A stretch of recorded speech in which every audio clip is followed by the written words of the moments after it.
الحمد لله رب العالمين والصلاة والسلام على سيد الأنبياء والمرسلين محمد وآله وأصحابه رضوان الله تعالى أجمعين. أما بعد، فقد قال الله تبارك وتعالى في القرآن المجيد: فأعوذ بالله من الشيطان الرجيم، بسم الله الرحمن الرحيم. إنا نحن نزلنا الذكر وإنا له لحافظون. وقال النبي صلى الله عليه وسلم: خيركم من تعلم القرآن وعلمه، أو كما قال عليه الصلاة والسلام. عجب نہیں کہ بدل دے اسے نگاہ تیری، عجب نہیں کہ بدل دے اسے نگاہ تیری، بلا رہی ہے تجھے ممکنات کی دنیا. برادران اسلام اور محترم سامعین اکرام، میں اس پرنور اور متبرک محفل میں متبرک کتاب قرآن کریم کی عظمت و فضیلت پر روشنی ڈالنے کی جسارت کر رہا ہوں. میں سرچشمہ رشد و ہدایت اور منبع حکمت و شریعت کا تذکرہ کرنے جا رہا ہوں، جس کی حفاظت کی ذمہ داری رب کائنات نے لی ہے. ارشاد سبحانی ہے: انا نحن نزلنا الذکر وانا له لحافظون. ترجمہ: ہم ہی نے قرآن کو نازل کیا ہے اور ہم ہی اس کی حفاظت کرنے والے ہیں. امید ہے کہ آپ حضرات بغور سماعت فرمائیں گے. اللہ ہمیں احکام قرآنیہ کی معرفت عطا فرمائے، آمین. جب اہل مکہ نے قرآن کریم کو کلام اللہ کے خطاب سے نہیں نوازا اور معجزہ ہونے کا انکار کر دیا، اس کتاب کا انکار کیا جس کے بارے میں ارشاد ربانی ہے: لا ریب فی، اس میں کوئی شک نہیں، تو رب کائنات نے تمام فصحاء عرب و بلغاء عرب سے تحدی اور چیلنج کیا کہ تم ایک دو نہیں بلکہ بہت سارے مل کر بھی اس قرآن کی جیسے ایک چھوٹی سورت یا ایک چھوٹی آیت بھی نہیں لا سکتے. اگر تم اپنے قول میں صادق ہو تو لا کر دکھاؤ. فصحاء عرب نے لاکھ کوششیں کی، لیکن آخر میں جس کا اظہار کیا جب امرؤ القیس، جو عربی کا بہت بڑا شاعر تھا، جب اس نے انا اعطیناک الکوثر کی صورت باب کعبہ پر دیکھا تو پکار اٹھا کہ خدا کی قسم یہ کلام کسی بشر کا کلام نہیں. لیکن ہم نہیں سمجھ سکے کہ قرآن حقیقت میں کیا ہے، جبکہ قرآن ایک دستور حیات ہے، قرآن ایک جامع قانون ہے، قرآن تمام علوم کا گلدستہ ہے، قرآن ایک ایسا مکمل نظام ہے جس میں زندگی کا ہر پہلو بیان کیا گیا ہے. قرآن کریم ایک ایسا کیمیائی نسخہ ہے جس میں دنیا و آخرت کی عظمت و شوکت کی حاصل کی جا سکتی ہے، دنیا و آخرت کی عظمت و شوکت حاصل کی جا سکتی ہے. لیکن افسوس، صد افسوس کے ساتھ کہنا پڑتا ہے، آج کا مسلمان قرآن کی برکت سے ناواقف، قرآن کی رفعت سے ناواقف، قرآن کی فضیلت سے ناواقف، قرآن کی اہمیت سے ناواقف. جب محسن انسانیت صلی اللہ علیہ وسلم نے قرآن کریم کو عوام الناس کے سامنے سنایا، باطل کے سیل و رواں اور توحید و ایمان کی دولت بخشی، نفرت و عداوت رکھنے والوں کو اخوت و شرافت کا سبق سکھلایا، پتھر کا کلیجہ رکھنے والے حضرت عمر رضی اللہ عنہ نے جب قرآن کو پڑھا اور سنا تو دست رسول صلی اللہ علیہ وسلم پر ایمان قبول کیا. عمر قاتل ہونے جا رہے تھے لیکن قائل ہو کر واپس آئے.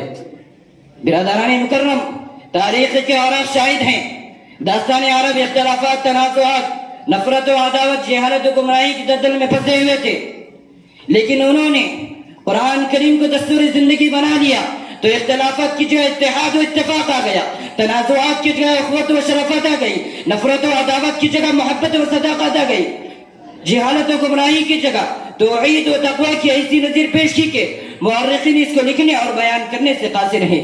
اس لیے کہ قرآن کریم نجات و رحمت عاصیوں کے لیے، قرآن کریم ناصح و خیرخواہ گمراہوں کے لیے، قرآن کریم منارہ نور ہے تاریخ پسندوں کے لیے، قرآن کریم قوت و وحدت ہے اعلی عقل کے لیے، قرآن کریم اخوت و محبت ہے نفرت و عداوت رکھنے والوں کے لیے. برادران عزیز، آج کے مسلمانوں کے لیے مصائب و پریشانی، جہالت و گمراہی کی ذلت و زوال کا سبب یہ ہے کہ مسلمانوں نے اسلامی احکام سے بے اعتنائی برتی ہے، قرآنی تعلیمات کو اپنا دستور زندگی نہیں بنایا، آیت قرآنیہ کو معاشرتی و عبادتی مسائل کا رہبر نہیں بنایا. اس کا حل نکل سکتا ہے، پریشان ہونے کی ضرورت نہیں. کسی شاعر نے کہا: مسلمانوں نہ گھبراؤ، خدا کی شان باقی ہے.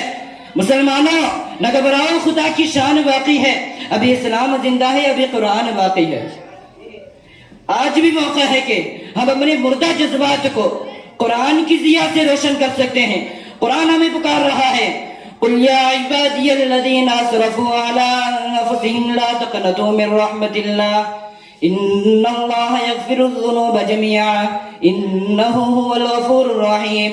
ترجمہ، اے محسن انسانیت صلی اللہ علیہ وسلم، آپ فرما دیجئے کہ اے میرے بندوں جنہوں نے اپنی نفوس و جانوں کے اوپر ظلم کیا ہے، اللہ کی رحمت سے مایوس نہ ہو، بے شک رب کائنات تمام گناہوں کو معاف کر دے گا، وہ مغفرت کرنے والا، رحم کرنے والا ہے۔ اے مسلمانوں، آؤ آج ہی سے ہمت کرتے ہیں، جس قرآن کو ہم نے رونق محراب بنایا تھا اس کو ہم دستور حیات بنائیں گے، جس قرآن کو ہم نے مردوں پر پڑھنے کے رکھا تھا ہم خود اس کی تلاوت کریں گے، جس قرآن کی تعلیم کو ترک کر دیا تھا اس کو ہم منارہ نور بنائیں گے۔ مسلمانوں اٹھو، قرآن کی عظمت کو چمکاؤ، مسلمانوں اٹھو، قرآن کی عظمت کو چمکاؤ، جہاں بے اما کو عافیت کی راز سمجھاؤ۔ زمانہ آج بھی قرآن ہی سے فیض پائے گا، زمانہ آج بھی قرآن ہی سے فیض پائے گا، مٹے کی ظلمت و شب سورج جگمگائے گا۔ شہدائیان اسلام، آج مسلمانوں کا حال بہت برا ہے، جہالت و گمراہی، ذلت و قرآن و اسلامی تعلیمات سے لاکھوں میل دور جا رہے ہیں۔ اکبر الہ آبادی نے کیا خوب کہا ہے، میں نے ایک نوجوان سے پوچھا، پاس بھی ہے تو کر لیے بیٹا، تو نے سیکھا کچھ قرآن، بولا یہ بھی کچھ ضروری تھا۔ اگر ہم قرآن کی تلاوت سے، قرآن کی تعلیمات سے دور رہیں تو ہم خیر امت کہلانے کے مستحق نہ ہوں گے۔ خیر امت اور اس میں سے بہتر وہ شخص ہے جو قرآن کی تعلیم سیکھتا اور سکھاتا ہو۔ مشکات شریف میں حدیث موجود ہے، حضرت عثمان رضی اللہ عنہ فرماتے ہیں کہ محسن کائنات صلی اللہ علیہ وسلم نے ارشاد فرمایا، خیرکم من تعلم القرآن وعلمہ، تم میں سے بہترین شخص وہ ہے جو قرآن کریم کو سیکھتا اور سکھاتا بھی ہو۔ غور تو کریے حدیث میں کیا فرمایا گیا ہے اور اپنی زندگی کو دیکھو، کیا ہم حدیث رسول صلی اللہ علیہ وسلم پر عمل کر رہے ہیں؟ مسلمانوں کی اولاد کو قرآن کی تعلیم سے دور رکھا جاتا ہے، مسلمانوں کی اولاد کو تعلیمات اسلامیہ سے دور رکھا جاتا ہے، مسلمانوں کی اولاد کو افرنگیوں کی تعلیم دی جا رہی ہے، مسلمانوں کی اولاد کو قرآن سے دور اور انگریزی سے قریب کیا جا رہا ہے۔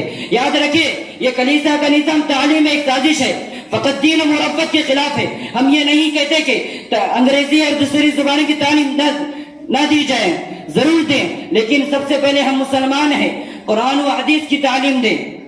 برادران عزیز، اگر ہم موجودہ حالات جہالت و گمراہی، ذلت و زوال سے پر ہیں، اس کو تبدیل کرنا چاہتے ہیں اور کامیابی و کامرانی و سماجی اخلاقی مسائل کو حل کرنا چاہتے ہیں، قرآن کو رہبر بنائے، قرآن فرمان رسول کو دستور حیات بنائے، قرآن کو مطلوب بنائے، قوانین قرآنیہ پر عمل پیرا ہوں، تعلیمات اسلامیہ پر عمل پیرا ہوں۔ اب شعور میں گلفام بدلنا ہوگا، اب شعور میں گلفام بدلنا ہوگا، جس میں گردش نہ ہو وہ جام بدلنا ہوگا۔ اللہ تعالی ہم سب کو آیت قرآنیہ اور تعلیمات اسلامیہ پر عمل کرنے کی توفیق عطا فرمائے، آمین۔ وما علینا الا البلاغ۔